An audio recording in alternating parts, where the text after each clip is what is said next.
मित्रों नमस्कार, मैं सुनील सोनी। मित्रों, बहुत सारे अध्यापक दर्शन के क्षेत्र में आए हैं और आना भी चाहिए। दर्शन पढ़ाते हैं तो सिखाना भी चाहिए। धर्म के भी फील्ड में आना चाहिए, कोई बुरी बात नहीं है।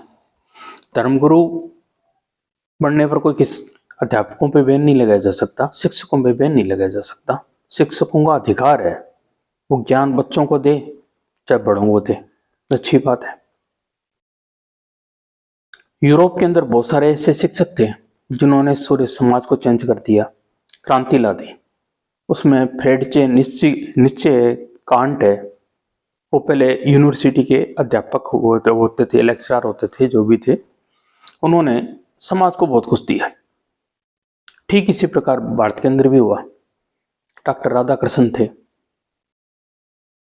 डॉक्टर हिम्मत सिन्हा है, ओशो जो बीच में आए थे और ये पूरे वर्ल्ड में भी फेमस हुए, प्रसिद्ध हुए, वो धर्म के क्षेत्र में भी गए। डॉक्टर हिम्मत सिन्हा ने यूट्यूब के माध्यम से अपने ज्ञान को जनता के सामने रखा और रखना चाहिए। ये किसी सिर्फ बच्चों की या पढ़ने वालों की बापती नहीं होती, पूरे क्षेत्र को पता लगना चाहिए दर्शन क्या है, धर्म क्या है। दर्शन से आप धर्म को भी काफी हद तक समझ सकते हैं। धार्मिक व्यक्तियों का एक संकुचित दायरा होता है सोचने समझने का। जिस धर्म को के वो हैं उसी का अध्ययन कर पाते हैं, वो ज्यादा नहीं सोच पाते। तार्किक की सोच भी उनकी विशेष नहीं होती, क्योंकि वो सीमित दायरे में रहते हैं। और ज्ञान किसी कुएं का मेंढक बनने से ज्ञान नहीं प्राप्त होता। ज्ञान के लिए खुला दिमाग चाहिए। आप चारवाक भी पढ़ो, वेदांत भी पढ़ो, बौद्ध भी पढ़ो, जैन भी पढ़ो, सब जब आप क्रिटिकल थिंकिंग करना सीखते हैं, जब भी आप ज्ञान प्राप्त कर सकते हैं। बौद्धिक विकास ऐसे नहीं होता। बौद्धिक विकास अब हम चाहते हैं, परंतु हमारे लिए कोई माध्यम तो चाहिए। जनता के चाहने के बीच में उसको देने वाला भी चाहिए। ज्ञान होना भी पर्याप्त नहीं है। किसी के अंदर ज्ञान बहुत ज्यादा है, वो दे नहीं पाता। प्रेजेंट करना उसको जनता के सामने और उनको अच्छा लगे, उनको रुचिकर लगे, वो बहुत महत्व रखता है। उसके के अंदर ये टेक्निक बड़ी जबरदस्त थी। वो जब किसी अपने विचार को रखते थे, उनका प्रेजेंटेशन इतना जबरदस्त था, इसी वजह से वो धर्मगुरु बन गए। ये कथावाचक वगैरह आप देखते हैं, ज्यादातर वो चुटकुले कहानियां वगैरह बताते रहते हैं, जिससे जनता प्रभावित रहती है, वो सीख भी लेती है। जो वो कहते हैं वो समझ जाती है। ये समझाना, कम्युनिकेशन गैप नहीं रहता, ये ओशो के अंदर जबरदस्त था, ये मानना पड़ेगा। अब डॉक्टर हिम्मत सिन्हा की तरफ चलते हैं। उनसे जूनियर है, परंतु अच्छे आदमी है, बहुत अच्छे आदमी। काफी बुजुर्ग हो गए थे जब यूट्यूब में आए वो। उन्होंने बहुत समाज को दिया अपने ज्ञान के माध्यम से। वो जिस विषय में डूब जाते थे, जिस दर्शन के बारे में बता रहे हैं, उस दर्शन में डूब जाते थे। वो दर्शन बहुत अच्छा लगने लगता था। जैसे दिलीप कुमार किसी फिल्म के अंदर आता था, जिस करेक्टर के अंदर पड़ जाता है, उस करेक्टर के अंदर पूरी तरह से डूब जाता था। यही डॉक्टर हिम्मत सिन्हा की विशेषता देखिए। वो जिस सब्जेक्ट के बारे में बात कर रहे हैं, किसी भी दर्शन को ले, ऐसे लगता है कि वो इसी दर्शन को मानने वाले और बहुत अच्छी तरीके से बता रहे हैं। जहां उसको डायरेक्ट किसी चीज की आलोचना कर देते थे, चाहे वो ब्राह्मण हो, चाहे ईसाई धर्मगुरु हो, डायरेक्ट आलोचना कर देते थे। वैसे हिम्मत सिन्हा डायरेक्ट आलोचना नहीं करते, सिर्फ अपना विचार रखते, शांति से अपनी जो बात करनी थी कर लेते। रिफॉर्म करना थी, यानी समाज के अंदर सुधार करने का तरीका अलग अलग होता है हर एक आदमी का। कुछ बड़ी शांति से करने की कोशिश करते हैं। एक जगत मिथ्या करके पूरे हिंदुस्तान का बेड़ा गर्क कर दिया धर्मगुरुओं ने। ब्रह्म सत्य जगत मिथ्या, उसके बारे में उन्होंने कहा था कि शंकराचार्य ने मिथ्या नहीं कहा, असत कहता है। इसके बारे में कहता तो जगत को मिथ्या कहा। मिथ्या का मतलब परिवर्तनशील, न कि असत। इसका मतलब ये नहीं कि जगत में आपको रुचि मत रखो। गीता को उन्होंने प्रोत्साहित किया। उन्होंने सबसे ज्यादा फ्राइड निश्चय को ज्यादा पढ़ाने की कोशिश की। जो हिंदुओं के अंदर जो कमजोरी है, वीकनेस है, अति धार्मिक और कमजोर होते जा रहे हैं, वो समाज के लिए घातक है। इसलिए उन्होंने गीता का कर्म योग, उन्होंने भक्ति योग की तरफ ध्यान नहीं दिया इतना ज्यादा। और कर्म योग के बारे में ये बताया, कर्म का मतलब ये नहीं होता कि आप कर्म निष्काम कर्म योग का मतलब ये होता है उद्देश्यहीन कर्म करो। आप उद्देश्य तो होता है कर्म का, बगैर मतलब कोई कर्म नहीं किया जाता। उद्देश्य रहित ही कर्म, उद्देश्य सहित ही कर्म होता है। हाँ ये बात है, उसका फल मिले ना मिले उस पर आप दुखी मत हो, ये बताने की कोशिश की। अब आप किसी मिथक जो हमारे हैं पुराने वगैरह हैं, जैसे दयानंद सरस्वती ने डायरेक्ट आलोचना कर दी, उन्होंने डायरेक्ट आलोचना नहीं की हिम्मत सिन्हा ने। उन्होंने सब ये कहा था कि कथा साहित्य जैसा भी है उचित है, कोई साहित्यिक सत्य होता है।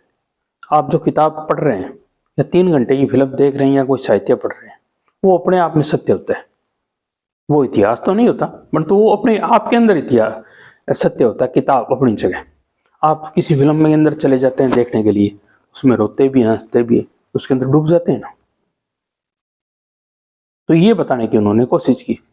उन्होंने जैसे वानर है तो उन्होंने ये बताने की कोशिश की भी वानर टाइप की कोई जाति रही होगी उस टाइम, जिसे हमें अतिशोक्ति पूर्ण तरीके से पेश किया है।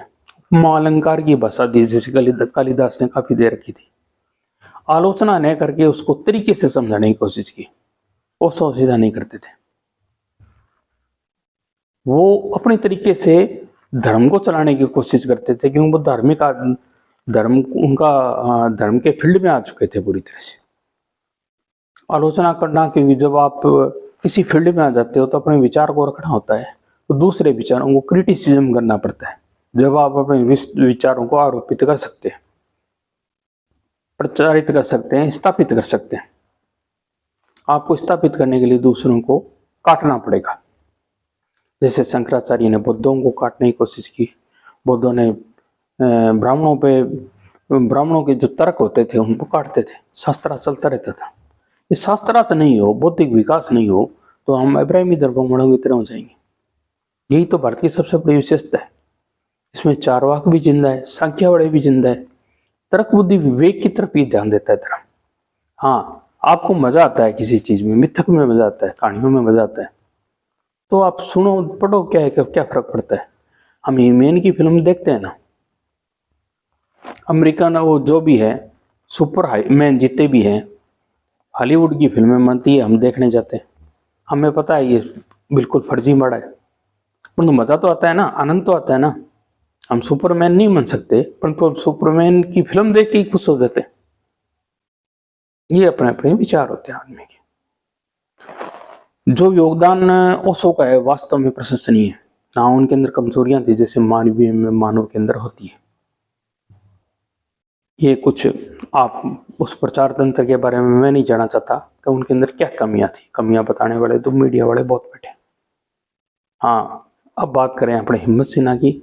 उनका जो प्रेजेंटेशन था वो बहुत सुंदर था। कमी क्या कहेगी कि अपने, क्योंकि जो हम सब रूबरू हुए थे उनसे 80 साल प्लस में हुए थे यूट्यूब के माध्यम से, तो जो भी देखा बहुत अच्छा देखा। समाज सारा धर्म की तरफ चल रहा था, कोई फिलोसोफर नहीं था मार्केट के अंदर। धर्म के मार्केट में फिलोसोफर का आना जरूरी था, तर्क बुद्धि विवेक वाले वाणंगा का भी जरूरी था। वो आए, उन्होंने काफी हद तक समाज को दिया, उससे कुछ और भी लोग प्रेरित हुए, कुछ यूट्यूबर भी हुए, किताबें लिखने वाले भी हुए, और ये समाज में कुछ फर्क पड़ा। यही क्रांति चाहिए समाज के अंदर।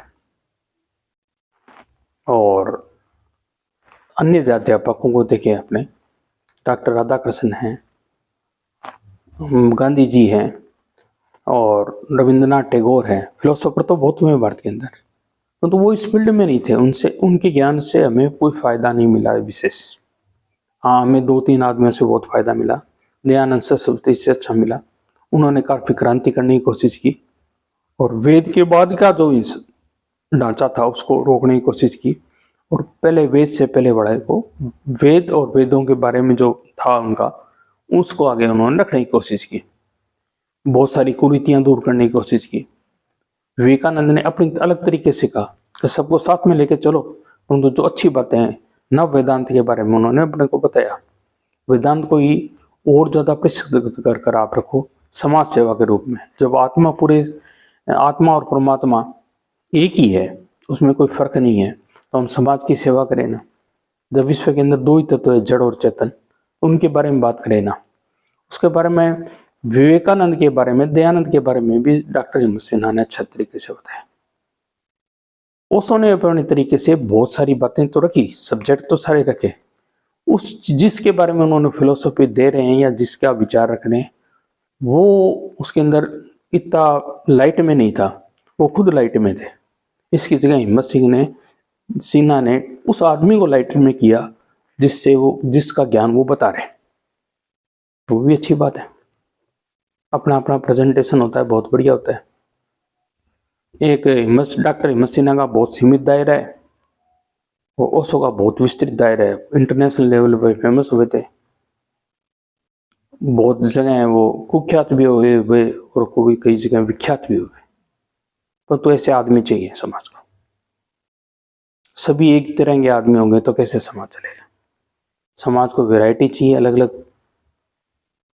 कोई पार्क होता है, कोई उद्यान होता है, उसमें रंग बिरंगे फूल चाहिए, अलग अलग विचारधारा चाहिए, जिससे हम ज्ञान ले सकें और समाज को दे सकें।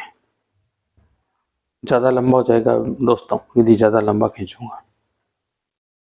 धन्यवाद मित्रों। जय हिंद, जय भारत। आपको अच्छा लगे तो आगे बढ़े से सीख दीजिए। धन्यवाद मित्रों।